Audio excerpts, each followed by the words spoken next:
រឿងប្រលឹងថ្មប់នៅភូមិមួយដ៏ស្ងប់ស្ងាត់ក្នុងខេត្តបាត់ដំបងមាននារីម្នាក់ឈ្មោះស្រីមុំនាងទើបតែរៀបការជាមួយជា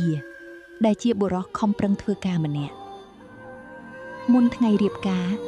ជីដូនជរារបស់ស្រីមុំដែលកំពុងដេកឈឺលើគ្រែបានហៅនាងទៅជួបលួចលាក់រួចហុចប្រអប់ឈើចាស់មួយឲ្យនាងនៅក្នុងប្រអប់នោះមានដបកែវតូចមួយផ្ទុកនៅប្រេងដូងពណ៌ខៀវចម្លែកដែលមានក្លិនក្រអូបប្រហើរខុសពីធម្មតាជីដូនបានខ្សឹបប្រាប់នាងថានេះជាប្រេងមរតកគ្រួសារយើងឯងត្រូវរក្សាវាឲ្យល្អតែហាមបើកវានៅពេលយប់ដាច់ខាតក្រោយរៀបការរួចស្រីមុំនឹងជាបានរស់នៅក្នុងផ្ទះឈើមួយខ្នងក្បែរវាលស្រែទោះជាយ៉ាងណាស្រីមុំតែងតែមានអារម្មណ៍ថាដបប្រេងនោះហាក់ដូចជាមានវិញ្ញាណម្យ៉ាងហៅនាងជានិច្ចរហូតដល់យប់មួយដោយសារការចង់ដឹងនាងបានលួចបើកដបប្រេងនោះហិតនៅពាក់កណ្ដាលអាធ្រាត្រខណៈដែលប្តីកំពុងដេកលក់ភ្លាមនោះខ្យល់ត្រជាក់ស្រឹបមួយបានបក់ចូលខ្លួននាងហើយភ្នែករបស់នាងក៏ប្រែជាពណ៌ក្រហមឆ្អៅមួយខែក្រោយមកហេតុការណ៍ចម្លែកចាប់ផ្ដើមកើតឡើងនៅក្នុងភូមិជារៀងរាល់យប់ក្រោយម៉ោង12អ្នកភូមិតែងតែឃើញពន្លឺភ្លើងពណ៌ខៀវលាយក្រហមហោះកាត់វាលស្រែនិងលូនចូលតាមទ្រង់មាន់ទ្រង់ទាព្រឹកឡើងសត្វពាហនៈរបស់អ្នកភូមិបានងាប់ជាបន្តបន្ទាប់ដោយមានស្នាមហែកស៊ីគ្រឿងក្នុងនិងបឺតឈាមអស់ពីខ្លួនជាចាប់ផ្ដើមកត់សម្គាល់ឃើញថាភរិយារបស់ខ្លួនមានសភាពប្លែកខ្លាំងនៅពេលថ្ងៃស្រីមុំមានសភាពស្លេកស្លាំងអស់កម្លាំងនិងខ្លាចពន្លឺថ្ងៃខ្លាំងណាស់តែនៅពេលយប់នាងហាក់ដូចជាមានកម្លាំងនិងមិនសូវដេកពួនឡើយអ្វីដែលធ្វើឲ្យជាព្រឺក្បាលបំផុតនោះគឺរៀងរាល់ព្រឹក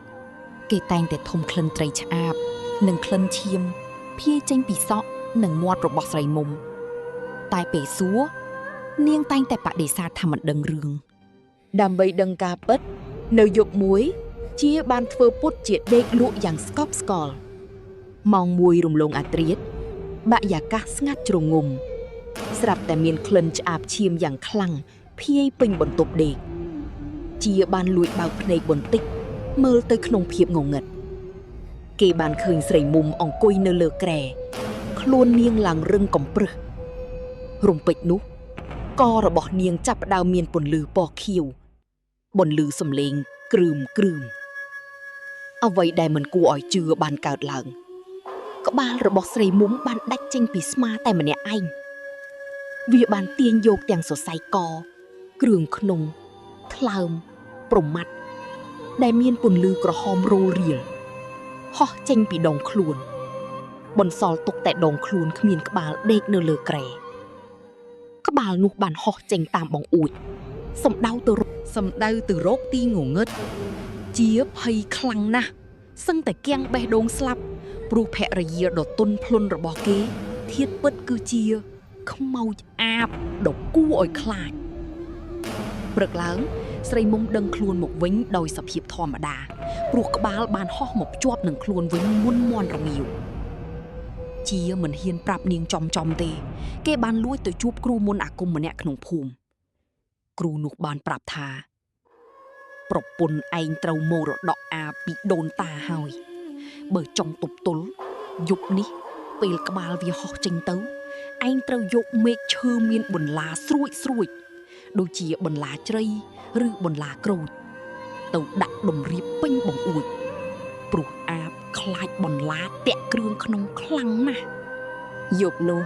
ពេលក្បាលស្រីមុំហោះចេញទៅបរបាញ់ម្ដងទៀតជាទាំងយំទាំងដៃញ័របានរត់ទៅកាប់មែកឈើមានបន្លាស្រួចមកដាក់ពេញបង្អួចផ្ទះម៉ោងប្រហែល4ភ្លឺជិតដល់ពេលមាន់រងាវក្បាលអាបស្រីមុំបានហោះត្រឡប់មកវិញពេលវារៀបនឹងហោះចូលតាមបង្អួចគ្រឿងក្នុងរបស់វាបានទៅតាក់ជាប់នឹងបន្លាស្រួចទាំងនោះយ៉ាងណែនជួយខ្ញុំផងឈឺណាស់សម្រែកយំស្រែកយ៉ាងឈឺចាប់អស្ចារ្យបន្លឺឡើងវាជារូបភាពដ៏រន្ធត់ដែលក្បាលមនុស្សស្រីមានភ្នែកក្រហមឆ្អៅ កំពុងបំរាស់ននីលទាំងឈាមស្រក់តក់ដោយសារបន្លាមុតភ្លីថ្លើមប្រមាត់ជារត់ចេញមកមើលទាំងទឹកភ្នែកស្រីមុំដែលជាអាបបានសម្លឹងមើលប្តីទាំងយំអង្វរបងជាជួយអូនផងអូនមិនចង់ធ្វើបែបនេះទេគឺដបព្រៃនោះបញ្ជាអូនដោយក្តីអាណិតស្រឡាញ់ភរិយាជាមិនបានវាយដំនាងទេគេប្រញាប់រត់ទៅក្នុងបន្ទប់យកដបព្រេងពណ៌ខៀវនោះមកដុតបំផ្លាញចោលរួចយកទឹកមុនដែលគ្រូឲ្យមកស្រោចលើបន្លាពេលដបព្រេងត្រូវភ្លើងឆេះផ្សែងខ្មៅបានហោះចេញពីខ្លួនស្រីមុំហើយកម្លាំងបិសាចអាបក៏បានរលាយបាត់ទៅជាបានជួយដោះដូរគ្រឿងក្នុងនាងចេញពីបន្លាយ៉ាងប្រុងប្រយ័ត្នក្បាលរបស់ស្រីមុំបានហោះទៅភ្ជាប់នឹងដងខ្លួនវិញជាលើកចុងក្រោយនាងបានញញឹមទាំងទឹកភ្នែកសម្លឹងមើលមុខប្តីរួចនិយាយថាអរគុណបងដែលបានរំដោះអូនមុននឹងដកដង្ហើមធំស្លាប់ទៅយ៉ាងស្ងប់ស្ងាត់ព្រោះគ្រឿងក្នុងរបស់នាងត្រូវរបួសធ្ងន់ធ្ងរពេកចាប់ពីយប់នោះមកពន្លឺភ្លើងពណ៌ខៀវក៏បាត់ស្រមូលពីភូមិជាបានធ្វើបុណ្យបូជាសពភរិយាយ៉ាងសមរម្យហើយសាច់រឿងនេះបានคล้ายជាការដាស់តឿនដល់អ្នកភូមិគ្រប់គ្នាថារបស់របរបុរាណខ្លះដែលបង្កប់មុនអាគមខ្មៅទោះជាមរតកដូនតាក៏ដោយក៏មិនគួរចង់ដឹងចង់ឃើញទៅប៉ះពាល់ឡើយព្រោះវាអាចនាំមកនូវសោកនាដកម្មយ៉ាងធំធេងដល់គ្រួសារ